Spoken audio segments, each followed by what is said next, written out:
here with my sidekicks from Saints John and Paul Children's Liturgy of the Word at Home. Today is the Feast of the Epiphany. Ooh, Epiphany, that's a big word. E-P-I-P-H-A-N-Y, Epiphany. What does that mean and why does it get a feast? I'll tell you in a little bit. But one thing I do know is with Epiphany, you get an Epiphany cake. How about that? And it's a special cake because we decorate it in a special way. All right. Go ahead. We get to put 3 main colors on here. We use gold, purple, and green. The gold represents gold, and the gold represents gold and power. The green represents faith, and the purple represents justice. Now there's something else special about, well, we need a little bit more purple over here. There we go. Something about this cake. There's something hidden in the cake, and that makes it extra special too. What could it be? What could it be? Oh, and who gets it? Ah, Levi got it. So in this cake, I'm making a nice mess. That's okay. In this cake is a coin.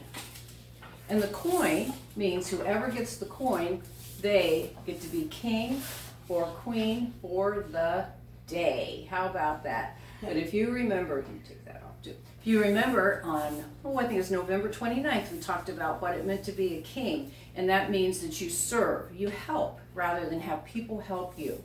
All right? So let's listen now from the gospel and hear what this Feast of Epiphany is all about. A reading from the Gospel according to Matthew. Lord, keep your words on my mind, on my lips, and in my heart. Jesus was born in the town of Bethlehem in Judea during the time when Herod was king. Soon afterwards, some men who studied the stars came from the east to Jerusalem and asked, "Where is the baby born to be king of the Jews? We saw his star when it came up in the east, and we have come to worship him." When Herod heard about this, he was very upset, and so was everyone else in Jerusalem. He called together all the chief priests and the teachers of the law and asked them, "Where will this Messiah be born?" "In the town of Bethlehem in Judea," they said, "for this is what the prophet wrote. Bethlehem in the land of Judah, you are by no means the least of the leading cities of Judah, for from you will come a leader who will guide my people Israel." So Herod called the visitors from the east to a sacred meeting and found out from them the exact time the star had appeared. Then he sent them to Bethlehem with these instructions: "Go and make a careful search for the child, and when you find him, let me know so that I may go and worship him too." And so they left, and on their way they saw the same star they had seen in the east. When they saw it, how happy they were! What joy was theirs! It went ahead of them until it stopped over the place where the child was. They went into the house, and when they saw the child with his mother Mary, they knelt down and worshipped him. They brought out their gifts of gold, frankincense, and myrrh, and presented them to him. Then they returned to their country by another road, since God had warned them in a dream not to go back to Herod. The Gospel of the Lord. Praise to you, Lord Jesus Christ.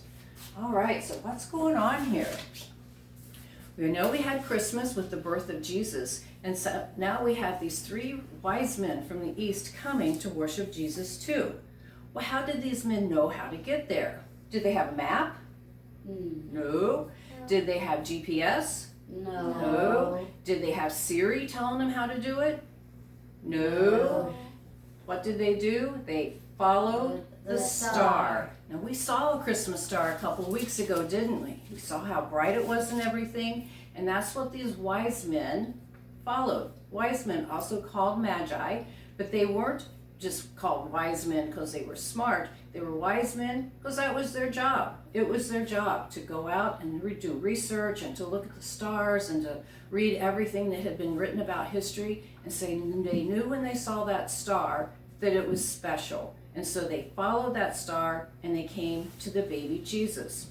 They brought gifts. Do you remember the gifts? Gold, frankincense, and myrrh. Now these were pretty fancy gifts for a little baby back in Bible times. And they had the gold, of course, because like we said, that's power. And they had the frankincense. It was like the incense we have at church where the prayers go up to heaven. And it had myrrh, which are the special oils. They came to worship Jesus. They searched and they found him. Well, you know, today people are still searching for Jesus. We look wherever we can, and there's special places we can find Jesus. We find him in the Bible. We find him at church. We find him in our homes. We find him at Grandma and Grandpa's. We find him in all kinds of different places. We just have to look and we have to listen, and we always have to worship Jesus. So this week, what I want you to do is I want you to listen really carefully and see where you can find Jesus. Maybe you find him in a storybook from the Bible at night before you go to bed.